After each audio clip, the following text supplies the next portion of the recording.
ఒక స్ఫూర్తిని, ఒక త్యాగాన్ని నేను రెండూ వాడుతున్నాను.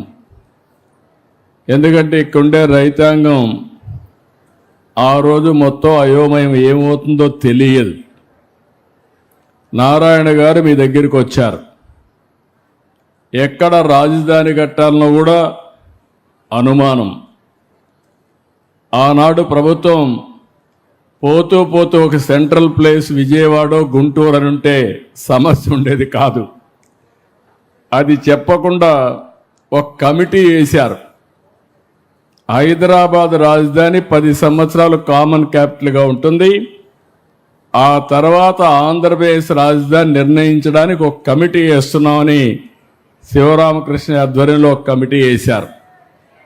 ఆయన దేశం అంతా తిరిగి అక్కడట్టు చెప్పారు, ఇక్కడట్టు చెప్పారని చెప్పి మెజారిటీ అంతా కూడా ఈ ప్రాంతమే చెప్పారని కూడా ఒక రిపోర్ట్ ఇచ్చాడు.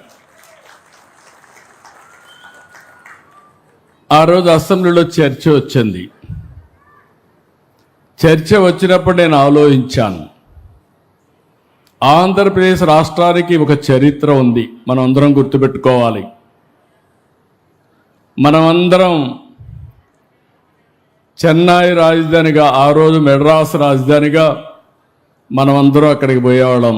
మన నాయకుడు ఎన్టీ రామారావు గారు కూడా సినిమాల్లో యాక్ట్ చేయాలంటే ఎక్కడికి పోవాలంటే నేరుగా విజయవాడ నుంచి ట్రైన్ ఎక్కి చెన్నైకి పోయి ఒక నటుడుగా మహానాయకుడిగా తయారైన విషయాన్ని కూడా మనం గుర్తుపెట్టుకోవాలి. అప్పట్లో అందరూ కూడా బాధపడితే, కానీ పొట్టి శ్రీరాములు గారి త్యాగం, అక్కడ అవమానాలు చూసిన తర్వాత తెలుగు మాట్లాడే వాళ్ళకు ఒక రాజధాని ఉండాలని ఆలోచించిన మొట్టమొదటి వ్యక్తి, త్యాగాన్ని చేసి రాజధానిని మనకు ఆలోచించిన వ్యక్తి పొట్టి శ్రీరాములు గారు అని చెప్పి కూడా నేను మీకు తెలియజేస్తున్నా. అది అయ్యింది. ఎక్కడ రాజధాని పెట్టాలని ఆలోచించారు ఆనాటి పెద్దలు. కొంతమంది విశాఖపట్నం, అప్పుడుండే కమ్యూనిస్టులు ఇక్కడ, కొంతమంది కర్నూలు అనుకుని మళ్ళీ రాష్ట్రం అంతా కలిసి ఉంటుందని చెప్పే ఉద్దేశంతో తాత్కాలిక రాజధాని కర్నూలు, అదే మరి హైకోర్టు గుంటూరులో పెట్టి పెద్ద మనుషులు ఒక ఒప్పందానికి వచ్చారు. 1 సంవత్సరంలో మళ్ళీ 2-3 ఏళ్లలో బోరుగుల రామకృష్ణరావు గారు త్యాగం చేసి ముఖ్యమంత్రి పదవికి రాజీనామా చేసి ఆంధ్రప్రదేశ్ రాష్ట్రాన్ని ఏర్పాటు చేయడానికి దోహదం చేశాడు. అదే మొట్టమొదటి భాషా ప్రయుక్త రాష్ట్రాల్లో మొట్టమొదటిది ఆంధ్రప్రదేశ్, తర్వాతనే అనేక రాష్ట్రాలు వచ్చాయి. మీరు, నేను ఇక్కడ ఉండేవాళ్ళు కొంతమంది అయితే చాలా సంవత్సరాలు, నేను 78 ఎమ్మెల్యే అయితే నేరుగా హైదరాబాద్లో సెటిల్ అయ్యాను. అక్కడి నుంచి ఎందుకంటే నేను మంత్రి కావడం, పార్టీ అధ్యక్షుడు కావడం, ముఖ్యమంత్రి కావడం, రాష్ట్రం అంతా రన్ చేయాలి కాబట్టి అటు తెలంగాణ ఇవన్నీ చేశాం. 2014 మళ్ళా బైఫర్కేషన్. ఆ రోజు కూడా నేను ఒకటి ఆలోచించాను, మీరు గుర్తుపెట్టుకోవాలి. భగవంతుడు నాకు కొన్ని అవకాశాలు ఇచ్చాడు, ఆ అవకాశాలని సద్వినియోగం చేసుకున్నాను. కొన్ని జీవితాల్లో కొన్ని అవకాశాలు వస్తాయి. సద్వినియోగం చేసుకున్న వాళ్ళం మనకు ఒక తృప్తి ఉంటుంది. ఎందుకంటే మనకి ఇచ్చిన అవకాశాన్ని సద్వినియోగం చేశామని.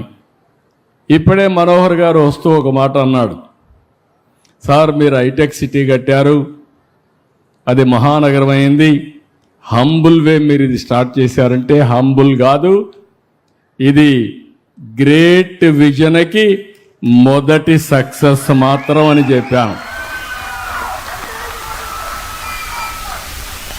విభజన జరిగింది ఆ రోజు, మీరు అందరూ హైదరాబాద్ పెట్టిన నన్ను చాలామంది ఎగతాళి చేశారు.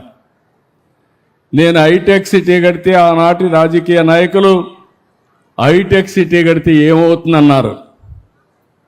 ప్రపంచంలో అధినేతలంతా హైదరాబాద్కు వస్తే మీరు ఒక రోడ్డు వేశారు, హైటెక్ సిటీ నుంచి ఎయిర్పోర్ట్ వరకు మీరు షో చేస్తున్నారు, దీనివల్ల ఏమీ రాదన్నారు.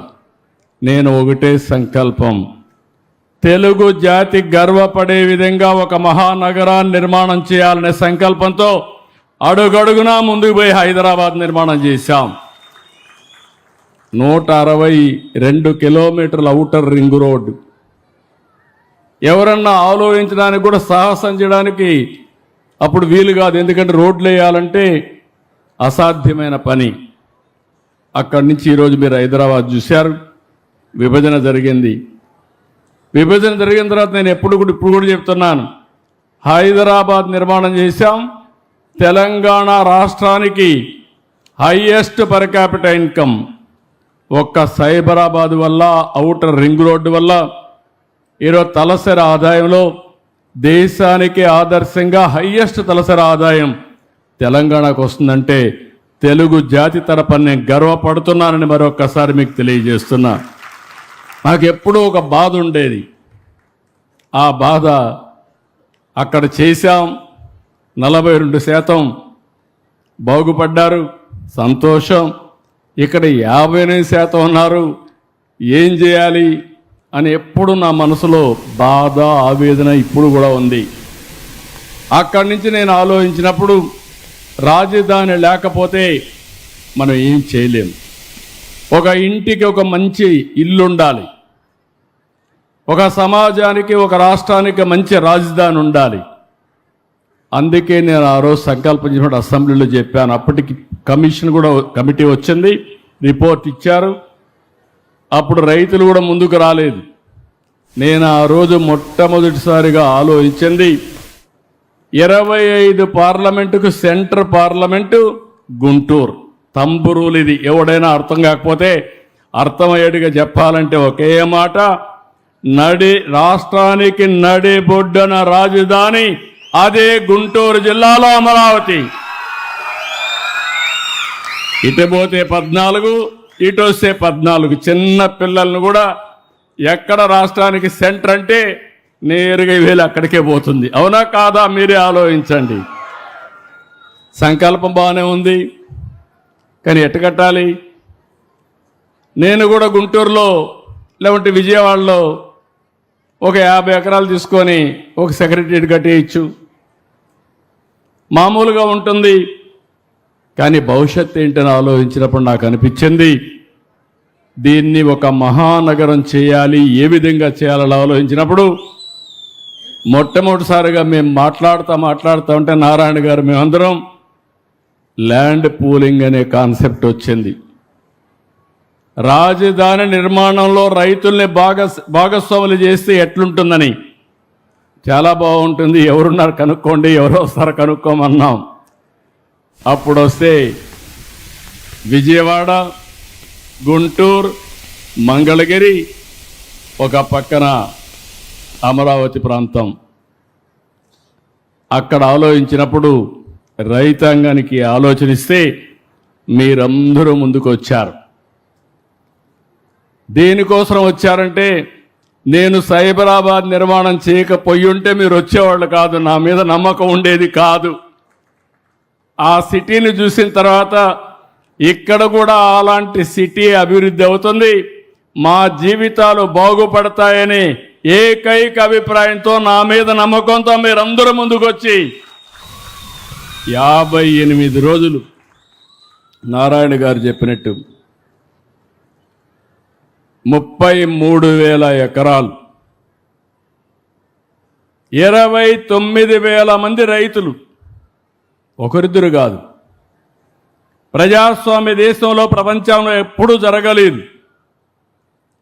అలాంటి వినూత్నమైన స్ఫూర్తికి కారకులైన అమరావతి రైతాంగానికి మరొక్కసారి శిరస్సు వంచి మీ పాదాభివందనం చేస్తున్నాను. మీరు లేకపోతే ఈ రాజధాని లేదు. 19 అన్నీ కూడా ఇవన్నీ ప్లాన్ చేయడం, నేను ఏది చేసినా కూడా చాలా బాగుండాలని కోరుకుంటా.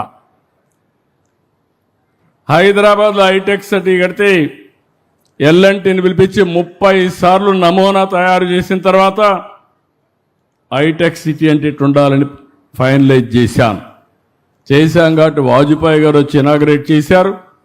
సాక్షాత్తు అమెరికా అధ్యక్షుడు బిల్ క్లింటన్ వచ్చి అది చూసిన తర్వాత ఆయన కూడా పోయి అమెరికాలో పోయి చెప్పే పరిస్థితికి వచ్చారు. అలాంటి సంఘటనలు చాలా జరిగాయి.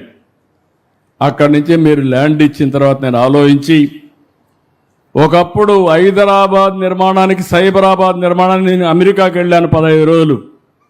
ఈసారి అమరావతి నిర్మాణానికి మొట్టమొదటిసారిగా నేను వెళ్ళిన దేశం సింగపూర్ దేశం అని చెప్పి కూడా నేను మీకు తెలియజేస్తున్నా. ఎందుకు సింగపూర్కి వెళ్ళానంటే Singapore city one of the best livable city. వాళ్ళు అంచెలంచెలుగా చేశారు. ఒక ఫిషర్మెన్ విలేజ్.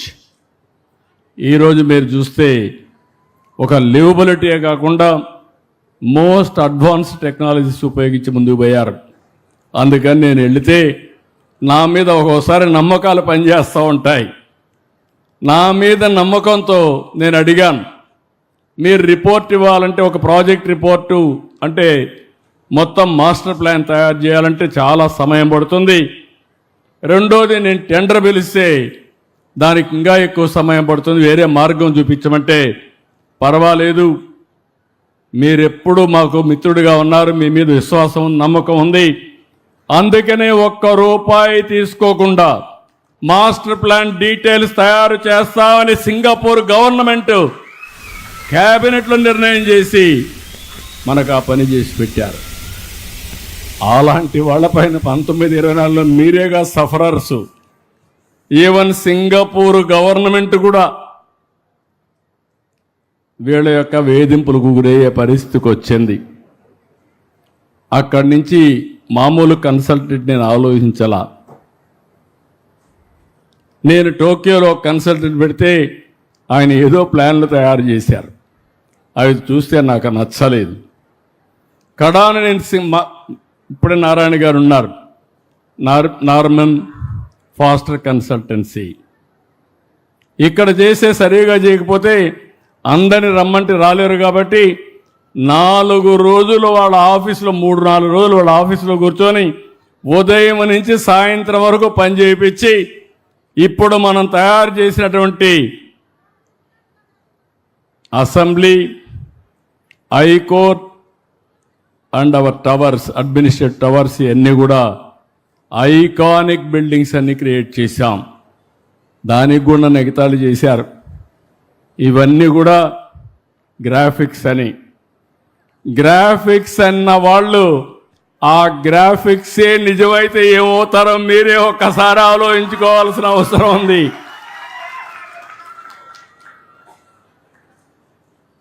ఇప్పుడు ఇక్కడికి వచ్చినప్పుడు నేను ప్రతిరోజు 2 నిమిషాలే దేవుణ్ణి ప్రార్థిస్తా,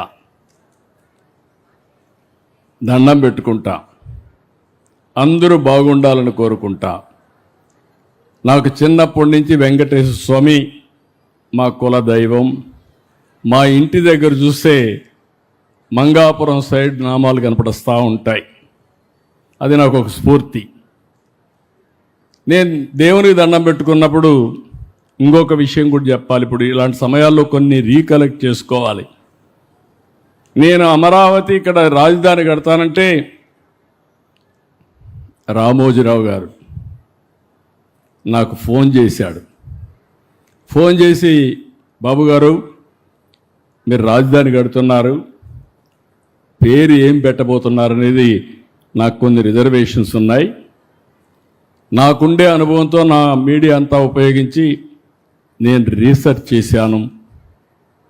ఆ ప్రాంతానికి ఒక చరిత్ర ఉంది. ఆ ప్రాంతానికి సరైన పేరు అమరావతి అవుతుంది, మీరు ఆలోచించండి అని ఆయన ఒక రీసెర్చ్ పేపర్ నాకు పంపించాడు. అంటే మంచి పని చేస్తే అందరూ సహకరిస్తారనే దానికి ఇది ఒక ఉదాహరణ. ఆ పేరినంగానే నాకు కూడా ఒక మనసు ఉప్పొంగింది, జలధరించింది. దానికి కారణం ఆ పేరు పెడతామని అనౌన్స్ చేస్తే ఇంతవరకు అపోజ్ చేసిన వ్యక్తి కానీ ప్రత్యామ్నాయ పేరు చెప్పిన వ్యక్తి కానీ లేరంటే అది అమరావతి ప్రభావం. అక్కడి నుంచి అసెంబ్లీలో నేను అనౌన్స్ చేసినప్పుడు మీరు చూసుంటారు, నాకు పెద్ద సమస్య. హైదరాబాద్ అసెంబ్లీలో, ఓల్డ్ అసెంబ్లీలో ఆంధ్రప్రదేశ్ సమావేశాలు నేను ఆ సమావేశాలు అనౌన్స్ చేస్తే అడ్డం పడాలంటే నేను ఆ రోజు ఆలోచించి ఏ ప్రాంతానికి ఏ విధంగా చేస్తానో, సైబరాబాద్ నిర్మాణ అభివృద్ధి జరిగిన తర్వాత కొన్ని అనుభవాలతో ఏదైతే అభివృద్ధి వికేంద్రీకరణ జరగాలని అన్ని జిల్లాలకు ఏమేం చేయబోతానో ఒక బ్లూ ప్రింట్ ఇచ్చాను. ఆ రోజు మాట్లాడిన మాటలు ఆనాటి ప్రతిపక్ష నాయకుడు, ఇప్పుడు ప్రతిపక్షం కూడా లేదు, అది వేరే విషయం. ఆ రోజు మాట్లాడిన మాటలు మీరు చూస్తే రాష్ట్రానికి సెంట్రల్ ప్లేస్ 5-10 ఎకరాలు చాలదు, 40,000 ఎకరాలు ఉండాలి, 50,000 ఎకరాలు ఉండాలి, మనం కూడా నష్టపోవడానికి లేదని చెప్పి పూర్తిగా దానికి ఆమోదించిన వ్యక్తి ఇక్కడే ఇల్లు కట్టుకుంటాను నాటకాలు చేసి ఎన్నికలు అయిన తర్వాత 3 రాజధానులు అనే పేరుతో 3 ముక్కలాట ఆడితే నాకైతే చాలా బాధ కలిగింది. మీరు ఎంత సఫర్ అయ్యారు నేను చూశాను. చరిత్రలో చిరస్థాయిగా మిగిలిపోయే ఉద్యమం అమరావతి రైతుల ఉద్యమం అని చెప్పి మరొకసారి తెలియజేస్తున్నా. మీరు ఉద్యమం చేస్తామంటే నేను చూశాను.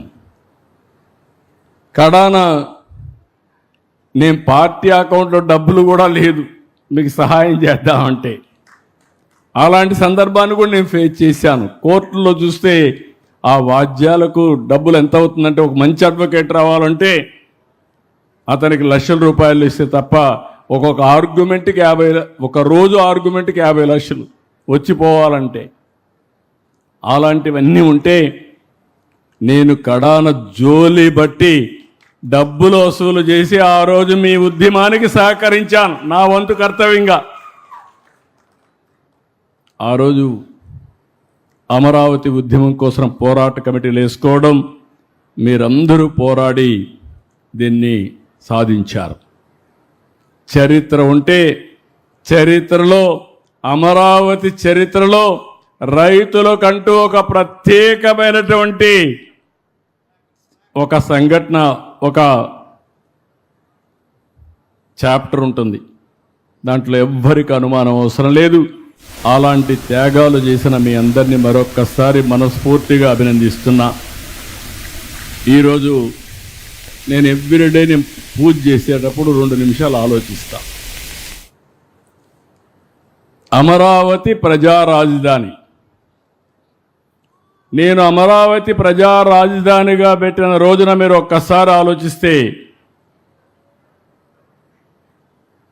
దేశంలో ఉండే, రాష్ట్రంలో ఉండే అన్ని గ్రామాల్లో పవిత్రమైన మట్టిని, ఆ గ్రామంలో ఎక్కడుంటే అక్కడ పవిత్రమైన జలాలను తీసుకుని అక్కడుండి పవిత్ర ఆలయాలు, అది చర్చ్ కావచ్చు, మసీదు కావచ్చు, ఇంకొక దేవాలయం కావచ్చు, ఏదైనా కానీ అక్కడ పూజలు చేసి అవన్నీ ఇక్కడ తీసుకొచ్చాం. దేశంలో, ప్రపంచంలో ఉండే పవిత్ర దేవాలయాలని తీసుకొచ్చాం. నేనే హెలికాప్టర్లో కూడా తిరిగి మొత్తం ఏరియా అంతా ప్రక్షాళన చేసాం, అన్నీ ఇచ్చేసాం. ఆ మహిమ ఊరికే పోదు. అందరూ దేవుళ్ళ యొక్క ఆశీర్వాదాలు మన మీద ఉన్నాయి, ఈ యొక్క అమరావతి పైన ఉన్నాయి. రెండవది, అమరావతి దేవతల రాజధాని కూడా.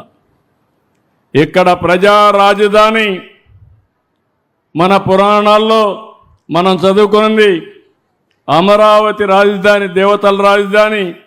దేవేంద్రుడు అక్కడ రాజు, అదే మరి దేవతల రాజధాని అమరావతి అన్నప్పుడు అమరావతిలో ఇబ్బందులు ఉండవు. ఎక్కడ? స్వర్గంలో. నాకు అదొక స్ఫూర్తి.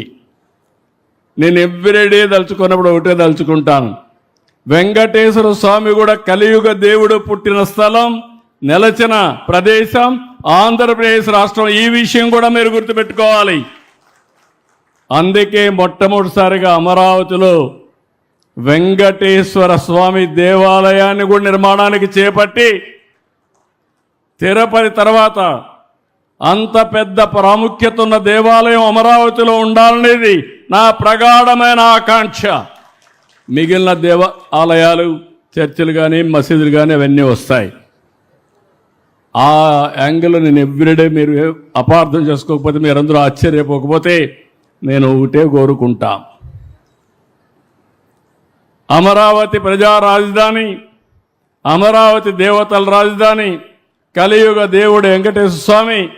నేను ప్రతిరోజు వర్చువల్గా ఆయన దగ్గరికి వెళ్తాను, ప్రార్థన చేస్తాను. ప్రార్థన చేసి ఏం చేస్తానంటే, నాకు శక్తినివ్వండి, మంచి ఆలోచననివ్వండి, అమరావతి రాజధాని ప్రపంచంలో నెంబర్ 1 రాజధానిగా తయారు చేయడానికి ఆశీర్వదించమని కోరుకుని అక్కడి నుంచి ఇంకెదురు తిరగను. నేను వెనక్కి ముందుకు చూడను.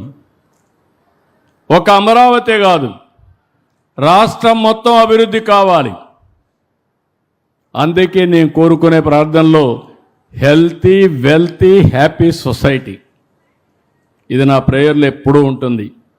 అంటే అందరికీ ఆరోగ్యం ఉండాలి, అందరూ కూడా డబ్బులు ఉండాలి. డబ్బులు లేకుండా, పేదరికం, తిండి లేకుండా ఉంటే మనం ఎన్ని సిద్ధాంతాలు చెప్పినా సిద్ధాంతాలుగానే మిగిలిపోతాయి. మూడోది ఆనందం ఉండాలి. ఆనందం లేని లైఫ్ వృధా. అందుకే నేనున్నా, మా వాళ్ళు ఆ పక్కన వస్తామంటే ఆ పక్క ఈ పక్క బ్రిడ్జికి గోడలు కట్టారు. తొంగి చూస్తే నీళ్లు పోతా ఉంటే, ఆహ్లాదకరంగా నీళ్లు ఉంటే, పైన కొండల్లో పచ్చదనం. ఈ పచ్చదనం ఎక్కడా ఉండదు, అది కూడా గుర్తుపెట్టుకోవాలి. ప్రత్యేకమైన పచ్చదనం ఉండే ఏకైక ప్రదేశం మన అమరావతిని. అలాంటి పచ్చదనానికి ఎందుకు ఈ మాట వాడుతున్నానంటే, వేరే ప్రాంతాలు ఇంత థిక్ ఇది రాదు. భూమి సారవంతంగా వచ్చి ఏదైనా కావచ్చు. మేము ఎన్నికల్లో ఒక మాట చెప్పాం, నేను మా మిత్రుడు పవన్ కళ్యాణ్ గారు ఒక మాట చెప్పాం, ఈ రాష్ట్రాన్ని విధ్వంసం చేశారు. ఎన్నికల ముందు పవన్ కళ్యాణ్ గారు కూడా రాజధానికి వస్తే, మీ సమస్యలు తెలుసుకోవాలని వస్తే, ముళ్ళ కంపలు వేస్తే ముళ్ళ కంపలను కూడా దోసుకొని మీ దగ్గరకు వచ్చిన నాయకుడు పవన్ కళ్యాణ్ గారు. ఈ విధంగా అనేక మంది మనం అందరం కూడా సఫర్ అయ్యాం. ఒకసారి నేను మా మిస్సెస్ వస్తే, మా మిస్సెస్ చూసిన తర్వాత చేతిలో ఉండే గాజులు తీసేసి అమరావతికి డొనేట్ చేసే పరిస్థితికి వచ్చారు. ఇలాంటి వాళ్ళు చాలామంది ఒక నిస్వార్థంగా స్ఫూర్తినిచ్చారు. ఈరోజు ఇవన్నీ ఆలోచించిన తర్వాత మీకు ఒకటే చెప్తున్నాను, అమరావతి ఏ విధంగా ఉంటుందనే దానికి ప్రపంచంలో ఎక్కడా లేని సిటీగా ఉండాలంటే నో పోల్స్. ఎక్కడా పోల్సే కనపడవు. ఏ సర్వీస్ కూడా రావాలంటే రోడ్డు కట్ చేసే పనే ఉండదు. నేను హైదరాబాద్ చూసేవాడిని, సెక్రటరియట్ ముందర, అసెంబ్లీ ముందర ఒక ఆయన వచ్చి ఒకసారి రోడ్డు కట్ చేస్తాడు, ఆయన వెళ్ళంగానే ఇంకొక ఆయన వస్తాడు, నేను కరెంటు నీళ్లు తీసుకుపోవాలి, ఆయన కట్ చేస్తాడు. ఇంకొక ఆయన వస్తాడు, మురుగు వస్తా ఉంది, పైప్ లీక్ అయిపోయింది, మళ్ళా రిపేర్ చేయాలి, ఇంకొక ఆయన కట్ చేస్తాడు. నేను ఎన్ని చెప్పినా కూడా హైదరాబాద్లో, సైబరాబాద్లో కూడా ఇలాంటి స్ట్రైట్ రోడ్స్ రాలా. నేను ఆ రోజు చెప్పాను, ఇక్కడ ప్రత్యక్ష సాక్షి ఒకరే ఉన్నారు, లక్ష్మీపార్ సార్ది ఒకటే ఉంది నాతో. ఆ రోజు ఆవిడ ఆ రోజు అర్బన్ డెవలప్మెంట్ అథారిటీ చైర్మన్గా, ఎండీగా ఉంటే, నేను ఒకరోజు రమ్మని ఒక గిర్ర గీశాను. హైదరాబాద్ చుట్టూరు ఒక గిర్ర గీసి, ఇది రాబోయే రోజుల్లో ఔటర్ రింగ్ రోడ్డుగా ఉంటుంది, మీరు ఒకసారి ఫీల్డ్లోకి వెళ్ళండి, ఎక్కడన్నా అడ్డంకులు ఉంటే మెరుగైన ప్రదేశం ఉంటే చూసుకొని ఫైనల్గా తీసుకురండి. ఏ రాజకీయ నాయకుడు చెప్పినా ఏ ఒత్తిడికి లొంగకుండా బెస్ట్ ఓఆర్ఆర్ తయారు చేయమని ఆవిడ ఆదేశాలు ఇస్తే క్లియర్గా తయారు చేసుకొచ్చింది. దాన్ని యాజ్ ఇట్ ఈజ్ నేను అప్రూవ్ చేసి 162 కిలోమీటర్లు హైదరాబాద్కి వడ్డాణం నెక్లెస్ అది. అలాంటి బ్రహ్మాండమైన రోడ్డు ఆ రోజుట్లో 8 lane road with service road తీసుకొచ్చిన పరిస్థితి. ఇక్కడ మీరు గుర్తుపెట్టుకో, ఎక్కడా పోల్స్ ఉండవు. నెంబర్ 1 ప్రిన్సిపల్, 5 ప్రిన్సిపల్స్ చెప్తున్నా, మీరు కూడా అసోసియేట్ కావాలి. ఈ రోడ్లో ఎక్కడ కట్టింగ్లు ఉండవు, అన్నీ కూడా డక్ట్స్ పెట్టేశాం. బ్యూటిఫుల్గా తయారు చేశాం.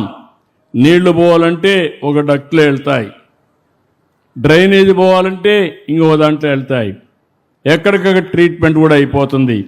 ఫ్లడ్ వాటర్ వస్తే ఇంకో దాంట్లో వెళ్తాయి. ఐసిటీ కమ్యూనికేషన్ అంతా కూడా ఒక డక్ట్ తీసుకొస్తాం. కరెంటు కూడా పైన వైర్లు కనపడవు, అది కూడా డక్ట్లో వచ్చి మీ ఇంటి దగ్గర కరెంట్ ఇస్తాం. ఏసీ కూడా సెంట్రల్ డిస్ట్రిక్ట్ కూలింగ్ పెట్టాం. దీనివల్ల ఒక 20% తగ్గుతుంది. గ్యాస్ కూడా సిలిండర్లు రావు, పిఎన్జి ఉంటుంది. కరెంటుతో వంట చేసుకునే పరిస్థితి వస్తుంది. ఎవ్వరు కూడా అటు ఇటు తిప్పే పరిస్థితి ఉండదు. ఇది నెంబర్ 1 ప్రిన్సిపల్. నెంబర్ 2 ప్రిన్సిపల్ ప్రపంచంలో ఎక్కడా లేనిది మనకే ఉంది, నీళ్లు.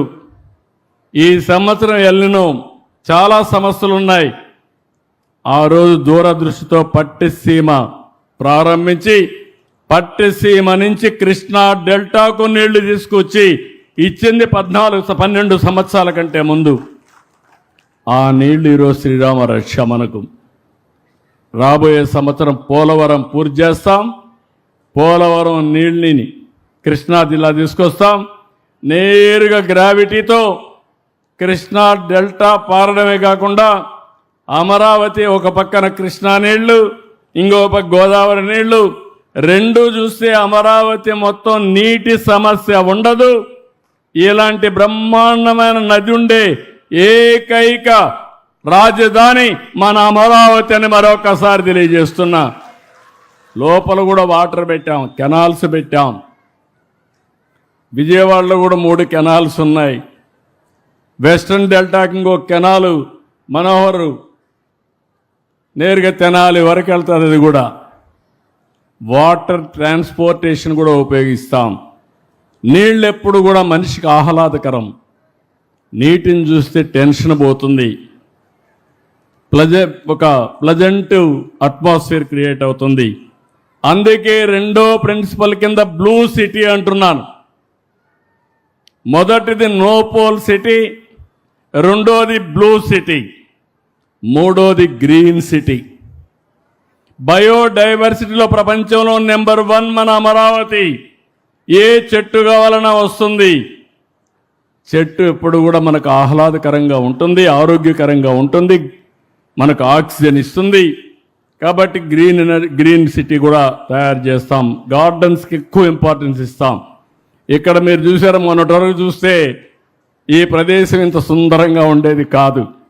ఈరోజు చెట్లు పెట్టిన తర్వాత, ఇది చేసిన తర్వాత మనం ఇక్కడికి వస్తానే మన ఊరేనా, నిన్నటి వరకు తిరిగిన కరకట్ట రోడ్డేనా, దాని పక్కనే ఇది వచ్చిందా అని మనకందరికీ ఆశ్చర్యం కలిగే పరిస్థితి. ఈరోజు ఇది చేస్తే నాకు కొంతమంది అంటున్నారు, నిన్నటి వరకు కరకట్ట రోడ్లో పోయి ఎన్నో ఇబ్బందులు పడ్డాం, కొంతమంది చనిపోయాం.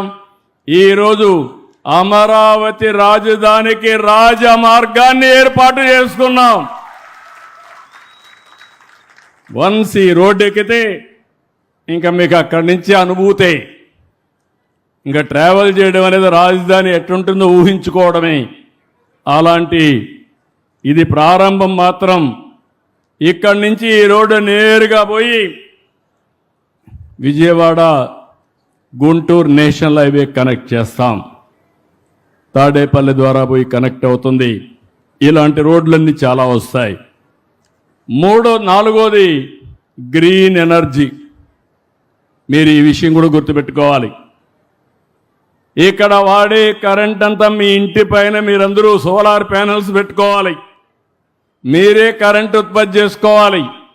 చాలకపోతే మేము గ్రీన్ ఎనర్జీ తెస్తాం, అది కూడా ఇక్కడ ఇస్తాం. Net zero, pollution free. అమరావతిలో ఇల్లు కట్టుకున్న వాళ్ళు జీవితకాలం ఇంకొక 20-25 సంవత్సరాలు ఎక్కువగా ఉంటుంది. అది అమరావతి యొక్క ప్రత్యేకత. ఇంకొక పక్క గ్రీన్ ఎనర్జీ పెట్టినప్పుడు పొల్యూషన్ లేకుండా నెట్ జీరో తీసుకొస్తాం. ఇవన్నీ ఉంటే ఆదాయం కూడా కావాలి. కాబట్టి knowledge economy, deep tech capital. First time అమరావతిలో మీరు చూశారు, క్వాంటమ్ వ్యాలీ వచ్చింది. క్వాంటం అంటే ఎవరికి తెలియదు. ఒకప్పుడు ఐటీ మాట్లాడాను, ఇప్పుడు మాట్లాడుతున్నా. Next level quantum. డేటా సెంటర్లు వస్తున్నాయి. మీరు ఇమాజిన్ చేసుకుంటే శారీరక కష్టపడడం కాదు, మైండ్ ఉపయోగించి, సెల్ ఫోన్ ఉపయోగించి మీరు పనిచేస్తే ఆకాశమే హద్దుగా మనం అభివృద్ధి అయ్యే అవకాశం వస్తుంది. అందుకే ఈ సిటీకి డీప్ టెక్ క్యాపిటల్గా నామకరణం చేయడమే కాకుండా అన్ని యూనివర్సిటీలు ఇక్కడ వస్తాయి. ఎస్ఆర్ఎం వచ్చింది, విట్ వచ్చింది, అమృత్ వచ్చింది, ఎస్ఎల్ఆర్ఐ వచ్చింది, పనులు ప్రారంభించాం. Bits Pilani one of the most beautiful campus ఇక్కడికే వస్తా ఉంది. పనులు మీరు చూస్తే వెంకటేశ్వర స్వామి దేవాలయం పక్కన, ఈ యొక్క వెస్టర్న్ బైపాస్ పక్కన బ్యూటిఫుల్గా వచ్చే పరిస్థితి వస్తుంది. ఈ 5తో అమరావతి రాజధాని నిజమైన స్ఫూర్తితో ప్రజా రాజధానిగా, దేవతల రాజధాని, ఆ స్ఫూర్తి మీరివ్వాలి. మొన్న మీరందరూ కూడా ఒక పని చేశారు, ఒక స్ఫూర్తిదాయకంగా ఇచ్చారు. శాశ్వతంగా ఆ స్ఫూర్తి ఉండాలంటే మీలో ఎప్పటికప్పుడు చెప్పుడు మాటలు వదిలిపెట్టి రాష్ట్రం అంతా కూడా ఆలోచించాలి. ఇది ప్రారంభం మాత్రం. నాకు ఒక ఆలోచన ఉంది, అమరావతి నెంబర్ 1 క్యాపిటల్గా భారతదేశంలోనే కాకుండా టాప్ 5లో ఒకటిగా అమరావతి తయారవుతుంది. దాంట్లో అనుమానం లేదు. కొంతమందికి విజన్ తెలియని వాళ్ళు ఆలోచిస్తూ ఉంటారు. అమరావతి అక్కడి నుంచి వస్తే ఈ పక్క మంగళగిరి, తాడేపల్లి ఇంకొక కార్పొరేషన్, విజయవాడ ఇంకొక కార్పొరేషన్, గుంటూరు ఇంకొక కార్పొరేషన్, ఆ తర్వాత ఒక 10 మున్సిపాలిటీలు. చిల్లకలూరిపేట పక్కన చూసేది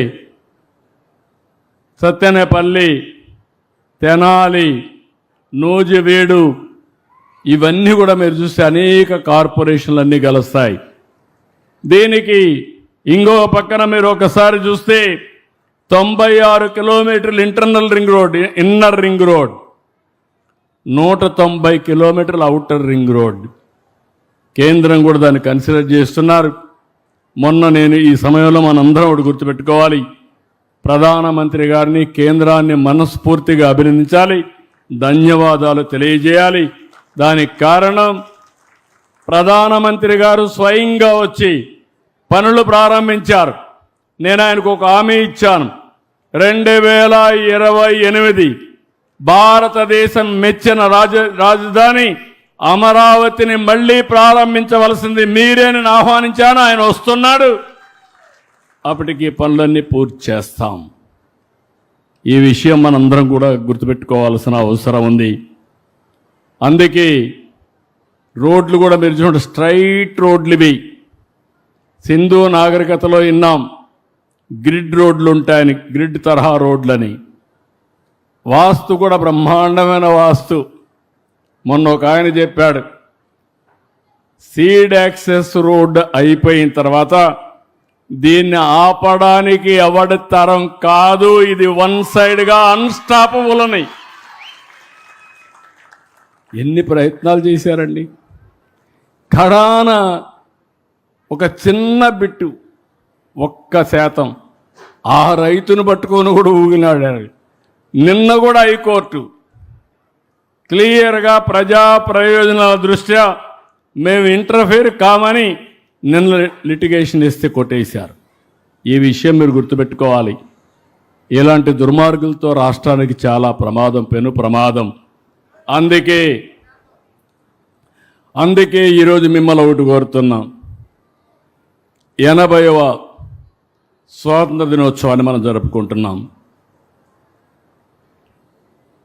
అయితే ఇక్కడ మనం గుర్తుపెట్టుకోవాల్సింది, 80వ స్వాతంత్ర దినోత్సవ వేడుకలు రాష్ట్రం మొట్టమొదటిసారిగా మన అమరావతిలో చేస్తున్నాం ఎల్లుండు.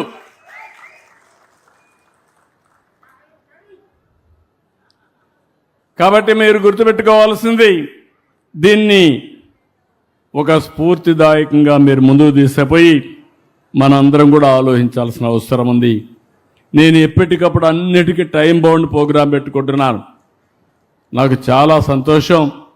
ఒక పక్క నేను కానీ, పవన్ కళ్యాణ్ గారు కానీ, ఇంకొక పక్క బీజేపీ మన నరేంద్ర మోడీ గారు కానీ, మా ముగ్గురి ఆలోచన ఒకటే, ఆంధ్రప్రదేశ్ రాష్ట్రం అభివృద్ధి కావాలి, ప్రజా సమస్యలన్నీ పరిష్కారం కావాలి, మీ జీవితాలు బాగుపడాలని ఏకైక లక్ష్యంతో నిస్వార్థంగా పనిచేసేది ఈ కూటమి ప్రభుత్వాన్ని మరొక్కసారి మీ అందరికీ విజ్ఞప్తి చేస్తున్నా. ఇక్కడికి వచ్చిన తర్వాత 2047 ఇక్కడ ఒక మాట చెప్పాలి. చంద్రబాబు నాయుడు అనే నేను రాజధానికి సంకల్పం చేశాను అమరావతిగా. ఆ సంకల్పాన్ని అనునిత్యం ఫాలో చేస్తూ ఈరోజు ఈ స్థాయికి తీసుకొచ్చాం. 2047కి ఈ అమరావతి రాజధాని నెక్స్ట్ స్థాయికి తీసుకొస్తాం. పవన్ కళ్యాణ్ అనే నేను పూర్తిగా సహకరించి ఇద్దరం కలిసి పనిచేస్తున్నాం కాబట్టి రాష్ట్రానికి ఒక చరిత్ర తిరగ రాయబోతున్నామని మరొకసారి మీ అందరికీ హామీ ఇస్తున్నా. నరేంద్ర మోడీ అనే నేను ప్రధానమంత్రిగా మనకు సహకారం ఇచ్చారు కాబట్టి ఈరోజు ఊహించినటువంటి ప్రగతికి మనం నాంది పలికాం. ఇక్కడ మిమ్మల్ని అడుగుతున్నా, అనే నేను, మీరు కూడా అనే నేనే, మీకు ఒక పేరుంది, అనే నేను అనే పేరు పెట్టుకొని వికసిత్ భారత్ వస్తుంది 2047, స్వర్ణ ఆంధ్రప్రదేశ్ అవుతుంది 2047కి. మరి మీరు ఎక్కడుంటారు? అందుకే మిమ్మల్ని అడుగుతున్నా, అనే నేను, మీరు కూడా ఏం చేయాలంటే ఒక చేత్తో నేషనల్ జాతీయ జెండా, హృదయంలో పవిత్ర సంకల్పం, అజెండా, మీ అజెండా మీరు సంకల్పం చేయాలి. మాటలు చెప్తే లాభం లేదు. మీరేం కావాలనుకుంటున్నారు? ఏ స్థాయిలో ఉండే వ్యక్తి అయినా ఏమి కావాలి అనుకుంటున్నారో ఒక సంకల్పం చేయాలి.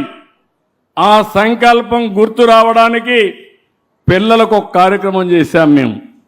స్కూల్లో గ్రీన్ పాస్పోర్ట్ ఇచ్చి ఒక చెట్టు పెట్టమన్నాం. ఆ చెట్టు పెట్టి ఎవ్రీడే నీళ్లు పోయమన్నాం. ఆ చెట్టును చూసుకొని నీ సంకల్పాన్ని మళ్ళీ రివ్యూ చేసుకోమన్నాం, పునరుద్ధరించుకోమన్నాం. 2 కూడా ప్యారలల్గా తీసుకుపోమన్నాం.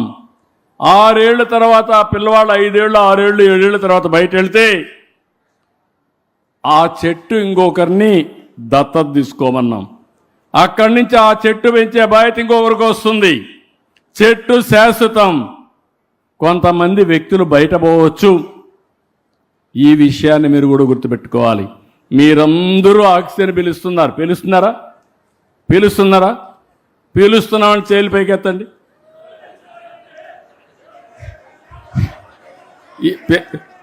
పీల్చకపోతే మేము పీల్చడం లేదు, మాకు ఆక్సిజన్ అవసరం లేదని చేతులు పైకెత్తండి. వాళ్ళ కసం ముక్కు మూసుకోమందాం, ఏమవుతారో చూద్దాం. అయితే ఆక్సిజన్ ఎక్కడి నుంచి వస్తుంది? చెట్టు నుంచి వస్తుంది.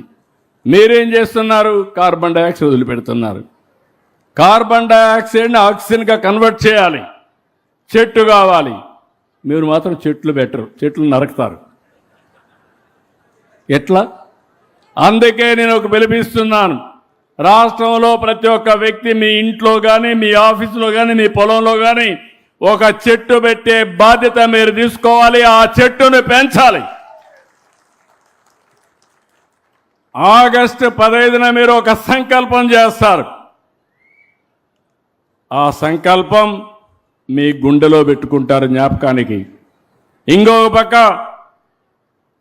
జాతీయ జెండా చేతిలో పెట్టుకుంటారు. స్ఫూర్తి, జాతీయ స్ఫూర్తి. మీరు చేసేది ఒక సంకల్పం కోసం పనిచేస్తారు. ఆ చెట్టును చూస్తారు, మళ్ళా గుర్తు చేసుకుంటారు, రీఎన్ఫోర్స్ చేస్తారు. మామూలుగా పుట్టిన వ్యక్తులు ఈరోజు అసాధారణమైన శక్తులుగా తయారయ్యారు. ఈరోజు మీరు చూడండి, నేను అనే ద్రౌపది ముర్ము. ఏంటి ఆవిడ? ఎన్ని కష్టాలు అనుభవించింది, కుటుంబ సభ్యుల్ని పోగొట్టుకున్నది. ఇంకొక పక్క ఒక పేద కుటుంబంలో పుట్టింది, కష్టపడి చదువుకున్నది. రాజకీయాల్లోకి రావాలంటే రాజకీయాల్లోకి వస్తే ఒరిస్సాలో మంత్రి అయింది. అక్కడి నుంచి అంచెలంచెలుగా ఎదిగి గవర్నర్ అయింది. అక్కడి నుంచి ఈరోజు దేశ అధ్యక్షురాలుగా మన యొక్క హక్కులను కాపాడే రాజ్యాంగానికి పరిరక్షకురాలుగా తయారైందంటే అది ఇండియాలో ఉండే అవకాశాలు. అందరికీ ఒకే ఓటు, కోటీశ్వరుడికి ఓటే, ముఖ్యమంత్రికి ఓటే, ప్రధానమంత్రికి ఒక ఓటే. ఆ ఓటే ఆయుధం. మీకు కూడా ఒక బాధ్యత ఉండాలి. ఒక ఎన్టీ రామారావు అనే నేను, అబ్దుల్ కలాం అనే నేను, లేకపోతే నరేంద్ర మోడీ అనే నేను, మీరు కూడా ఒకసారి అనుకోండి అని నేను. మీకు శక్తి ఉంది, సామర్థ్యం ఉంది.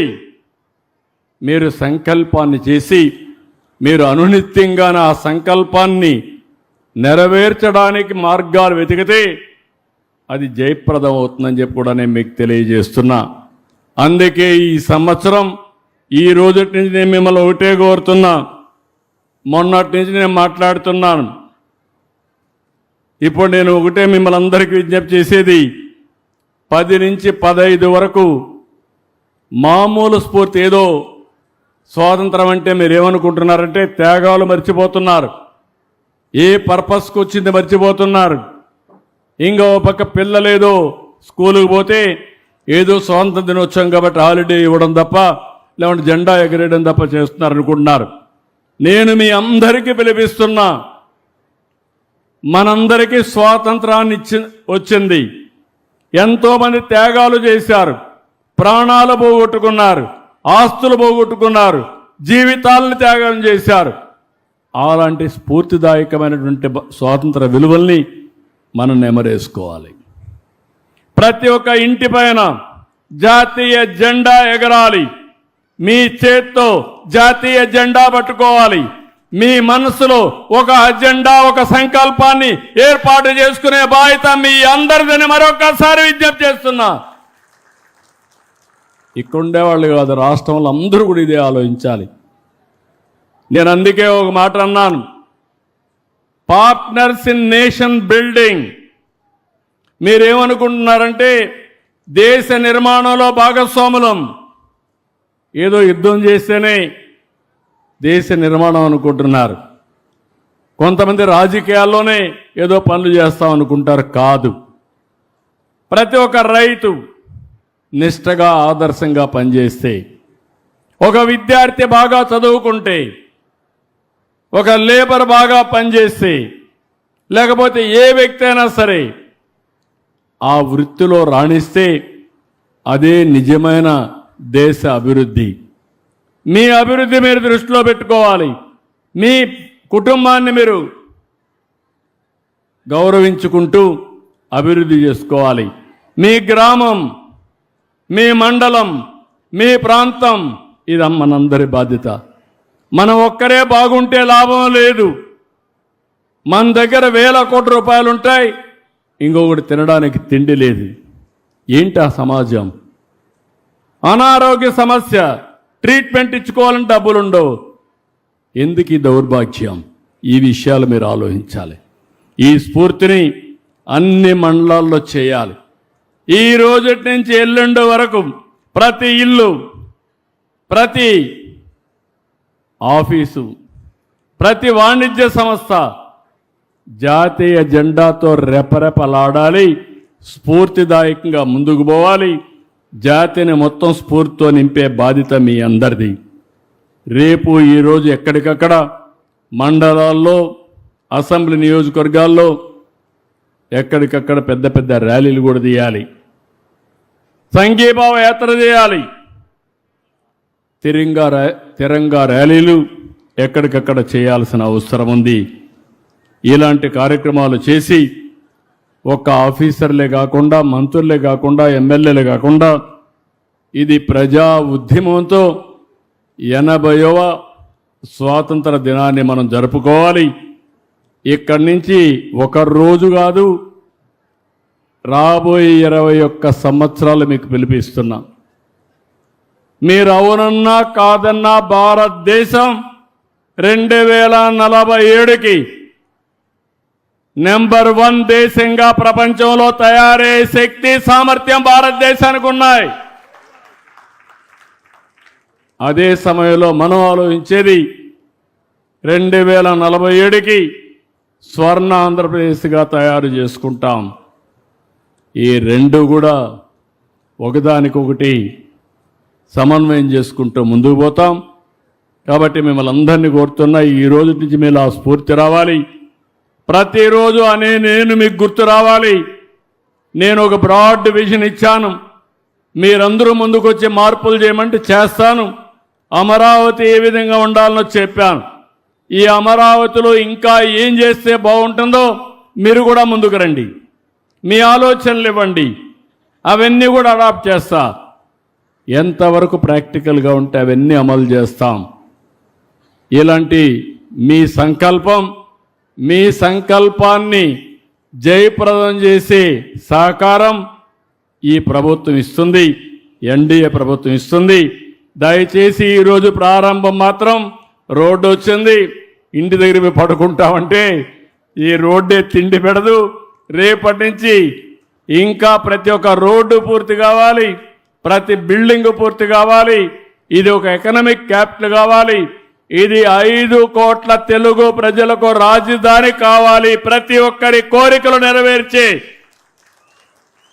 సంకల్ప సిద్ధికి ఇది కేంద్రం కావాలని మనస్ఫూర్తి కోరుకుంటున్నా.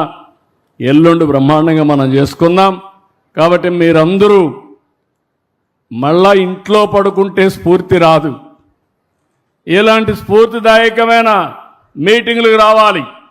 ప్రతి ఒక్కరూ ఎల్లుండి అందరం కూడా ఆగస్టు 15 తారీఖున స్వాతంత్ర దిన సమరంలో పోరాడిన యోధులకి నివాళులర్పించడమే కాకుండా జాతీయ స్ఫూర్తిని పెంచుకుందాం, అందరం భాగస్వాములు అవుదామని చెప్పి తెలియజేసుకుంటూ మరొకసారి ఈరోజు ఐఎమ్ వెరీ హ్యాపీ, చాలా ఆనందంగా ఉన్నా. మొదటి మెట్టెక్కాను, ఇంతవరకు మెట్లే కడుతున్నాం, అలాంటిది ఈరోజు మొదటి మెట్టెక్కాం. ఇక్కడి నుంచి ఇంక రాబోయే రోజుల్లో ఒక్కొక్క మెట్టే ఎక్కుతూ చివరి మెట్టు వరకు ప్రయత్నం చేస్తూనే ఉండాలని కోరుకుంటూ ఈ కార్యక్రమంలో ఒక పవిత్రమైన కార్యక్రమం, ఈ కార్యక్రమంలో భాగస్వాములైన మిమ్మల్ని అందరినీ, ప్రత్యేకంగా రైతులందరినీ మనస్ఫూర్తిగా అభినందిస్తూ అందరికీ ధన్యవాదాలు, కృతజ్ఞతలు. Thank you. మళ్ళీ ఒకసారి భారత్ మాతాకి అంటే గట్టిగా చెప్పాలి, భారత్ మాతాకి. పిడికిలి బిగించి చెప్పాలి, భారత్ మాతాకి, భారత్ మాతాకి, భారత్ మాతాకి. తెలుగు తల్లి, ఇది మర్చిపోతే మళ్ళీ మనం సమస్య వస్తుంది.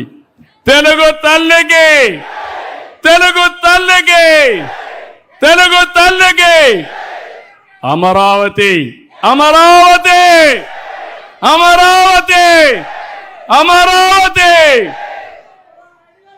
ఈ స్ఫూర్తి ఎప్పుడు మీ మనసులో ఉండాలి, ఇది గుర్తుండాలని కోరుకుంటూ అందరికీ నమస్కారాలు, ధన్యవాదాలు. Thank you.